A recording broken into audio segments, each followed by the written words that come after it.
அனைவருக்கும் வணக்கம்ப்பா. நான் இறைவி ஹோம் ஃபுட்ஸ்லேருந்து பேசுகிறேன். இந்த நம்ம தயாரிக்கிற ஆவாரம்பூ குளியல் பொடி.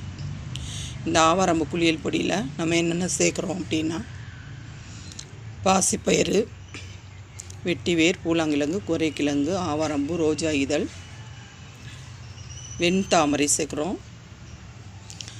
எலுமிச்சம்பழத்தோல், வேப்பிலை, துளசி, கற்றாழை, நிறைய மூலிகைகள் சேர்த்து 21 வகையான மூலிகைகள் சேர்த்து நம்ம அந்த பொருள் ரெடி பண்ணி கொடுத்துட்ருக்கோம். இது ஸ்கின் அலர்ஜியை க்யூர் பண்ணும். முகத்தில் நல்ல பொலிவு இருக்கும். நீங்கள் அன்றைக்கி காலையில் யூஸ் பண்ணி குளிக்கும்போது சோப்பே நம்ம யூஸ் பண்ண தேவையில்லை. ஃபேஸ் பேக்காகவும் நம்ம யூஸ் பண்ணிக்கலாம். தலையிலேருந்து பாதம் வரைக்கும் இந்த பவுடரை நம்ம யூஸ் பண்ணி நம்ம குளிச்சிக்கலாம். அன்றைக்கி பொழுதுக்குமே உங்களுக்கு நாள் ஃபுல்லாகவே உடம்பு நல்லா ஃப்ரெஷ்ஷாக ஃபீல் பண்ணுவீங்க. வேணுங்கிறவங்க நீங்கள் வாட்ஸ்அப்பில் ஆர்டர் பண்ணிக்கோங்க. நம்ம நம்பர் 9629 566 158 இறைவி ஹோம் ஃபுட்ஸ். நன்றி, வணக்கம்ப்பா.